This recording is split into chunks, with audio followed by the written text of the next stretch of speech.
नमस्कार, मेरा नाम है मीतू माथुर बधवार। भाषा और संस्कृति को समर्पित इस चैनल पर आप सभी का बहुत बहुत स्वागत है। दोस्तों, आप में से बहुत से लोगों ने मुझसे एक सवाल पूछा था।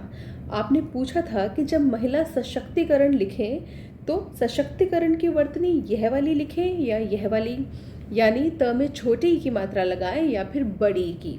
तो मैंने सोचा क्यों ना अपने सोशल मीडिया प्लेटफॉर्म्स पर इससे जुड़ा एक पोल ही करवा लूँ। जब मैंने पोल करवाया और नतीजे देखे तो काफ़ी हैरानी हुई। कुछ लोगों ने छोटी की मात्रा वाले सशक्तिकरण को सही बताया तो कुछ ने बड़ी। लेकिन हैरानी की बात ये थी कि जिन्होंने सही वर्तनी बताई उन्हें भी नहीं मालूम था कि वह वर्तनी सही क्यों है। तो आइए इस वीडियो में इसी पर चर्चा करते हैं कि सशक्तिकरण जब हम लिखें तो छोटी की मात्रा लगाना ठीक है या बड़ी की। अच्छा, जिन्होंने सशक्तिकरण में छोटी की मात्रा को सही बताया था उनका तर्क यह था कि जब शक्ति में छोटी की मात्रा आती है तो उससे बने सशक्तिकरण में भी स्वाभाविक है कि छोटी की मात्रा ही आएगी। बात तो सही लगती है, लेकिन तभी तक जब तक हम करण प्रत्यय को नहीं जान लेते। अच्छा, अब यह जो करण प्रत्यय है ना, इसका काम होता है किसी व्यक्ति, वस्तु या स्थिति में परिवर्तन, रूपांतरण या बदलाव को इंगित करना। जैसे किसी कच्ची सड़क पर डामर डाल दिया जाए, उसे पक्का बना दिया जाए तो वह होगा करण प्रत्यय लगकर डामरीकरण। अगर आपको कोई विषय स्पष्ट नहीं है और आपको वो स्पष्ट किया जाए तो करण प्रत्यय लगाइए, बनेगा स्पष्टीकरण। अगर आपको अपने ऑफिस में कोई प्रेजेंटेशन देनी है, ऐसी बात जो कि सबके सामने अब तक प्रस्तुत नहीं हुई थी वह प्रस्तुत करनी है, तो आप क्या देंगे? प्रेजेंटेशन, यानी कि प्रस्तुतिकरण।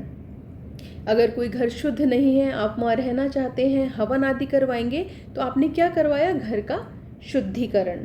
तो इस तरह से करण प्रत्यय जो है वह किसी व्यक्ति, वस्तु या स्थिति में बदलाव को इंगित करता है। करण प्रत्यय लगाएंगे तो वह वस्तु, व्यक्ति, स्थिति वैसी हो जाएगी जैसी कि पहले नहीं थी।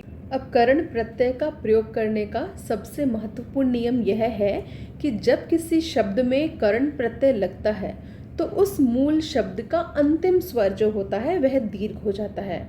जैसे शुचि एक शब्द है, शुचि का मतलब होता है साफ सफाई। तो किसी चीज़ को साफ सुथरा बनाने के लिए हमने शुचि से बनाया शुचिकरण। किसी को साफ सुथरा बनाना हुआ, उसका शुचिकरण। तो यहाँ पे शुचि की जो छोटी की मात्रा थी, मूल शब्द शुचि के अंत की छोटी की मात्रा थी, वह बड़ी की मात्रा हो जाएगी और नया शब्द बनेगा शुचिकरण। इसी तरह से पटु एक शब्द है, पटु मतलब चतुर। तो पटु शब्द में, मूल शब्द में अंतिम स्वर क्या है? छोटे उ की मात्रा है, छोटा उ है। तो अब जब हम इसमें करण प्रत्यय लगाएंगे तो यह छोटा उ बड़े उ में परिवर्तित हो जाएगा और नया शब्द बनेगा पटुकरण। अच्छा, तो अब नियम नंबर 2 जानते हैं, क्योंकि नियम नंबर 2 ही है जो हमें सशक्तिकरण की सही वर्तनी तक ले जाएगा। तो सबसे पहले तो आप यह जान लीजिए कि सशक्तिकरण शब्द के मूल में सशक्त है, शक्ति नहीं है। इसका मूल शब्द सशक्त है। किसी को सशक्त बनाना, शक्ति संपन्न बनाना सशक्तिकरण होता है। तो शक्ति को दिमाग से निकाल दीजिए, सशक्त को ध्यान रखिए। अब आप कहेंगे इस हिसाब से तो नया शब्द करण प्रत्यय लगाने के बाद जो नया शब्द बनना चाहिए था वह बनना चाहिए था सशक्ताकरण, क्योंकि करण प्रत्यय का नियम क्या है कि जो मूल शब्द का अंतिम स्वर है उसका दीर्घ हो जाए। तो सशक्त में तो त में अ जुड़ा हुआ है, तो इसे सशक्ताकरण हो जाना चाहिए। पर यही नियम नंबर 2 की भूमिका आती है। नियम नंबर 2 यह कहता है कि अगर मूल शब्द अकारांत है, यानी कि उसके अंत में अ स्वर आ रहा है, तो वहाँ पे नियम नंबर 1 की तरह करण प्रत्यय लगाने पर वह स्वर दीर्घ नहीं होगा, मतलब अ की जगह आ नहीं होगा, सशक्ताकरण नहीं होगा, बल्कि क्या होगा? अ की जगह दीर्घ ई में वह परिवर्तित हो जाएगा। यानी जो सशक्त है वहाँ त का अ जो है वो बड़ी की मात्रा लग के सशक्ति हो गया, और इस तरह से नया शब्द जो बना वह बना सशक्तिकरण। अच्छा, वैसे ही कुछ और उदाहरण देखिए। पुष्ट से पुष्टिकरण, नगर से नगरीकरण, एक से एकीकरण, वाष्प से वाष्पीकरण, बाजार से बाजारीकरण। कुछ शब्द ऐसे मैं आपको स्क्रीन पर और लिखकर दे दूंगी। बहरहाल, अब आते हैं नियम नंबर 3 पर। नियम नंबर 3 को समझने के लिए एक शब्द देखते हैं, पृथक्करण। यहाँ पर पृथकीकरण नहीं हुआ। क्यों नहीं हुआ? क्योंकि करण प्रत्यय लगाने का नियम यह होता है कि मूल शब्द के अंत में जो स्वर है उसे दीर्घ कर दिया जाए। या अगर अंत में मूल शब्द के अंत में अ है तो उसे दीर्घ ई में बदल दिया जाए। अब पृथक शब्द को ध्यान से देखिए, क्या अंत में कोई स्वर है? अंत में कोई स्वर नहीं है। यह शब्द तो हलंत है, यानी कि आधा क पर ही खत्म हो रहा है।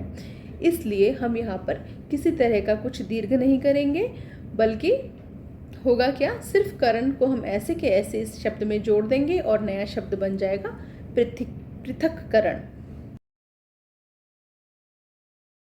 अच्छा, अब एक आखिरी बात, किसी के मन में यह भी आ सकता है कि अधिकरण, अभिकरण, इन शब्दों में ई की मात्रा बड़ी क्यों नहीं हुई, अधिकरण, अभिकरण क्यों नहीं हुए?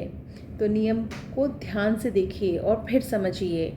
यहाँ अधि और अभि उपसर्ग हैं, मूल शब्द ही करण हैं, जबकि करण प्रत्यय लगाने का नियम क्या कहता है कि मूल शब्द का अंत जो है, अंतिम स्वर, उसे हमें दीर्घ करना है। यहाँ पर खुद मूल शब्द ही करण है, तो आखिर अधिकरण और अभिकरण में बड़ी की मात्रा कैसे हो जाएगी? तो दोस्तों, मैंने तो इस विषय पर बहुत चर्चा कर ली, अब बारी है आपकी। अगर आपको यह वीडियो पसंद आया है और यह नियम समझ में आया है तो आप कमेंट बॉक्स में कुछ ऐसे शब्द लिखिए जो कि करण प्रत्यय लगाने पर बनते हैं, और ख़ुद को परखिए। और चैनल पसंद कर रहे हैं तो इसे लाइक, शेयर और सब्सक्राइब कीजिए ताकि हमारी कोशिश यूं ही जारी रहे। धन्यवाद।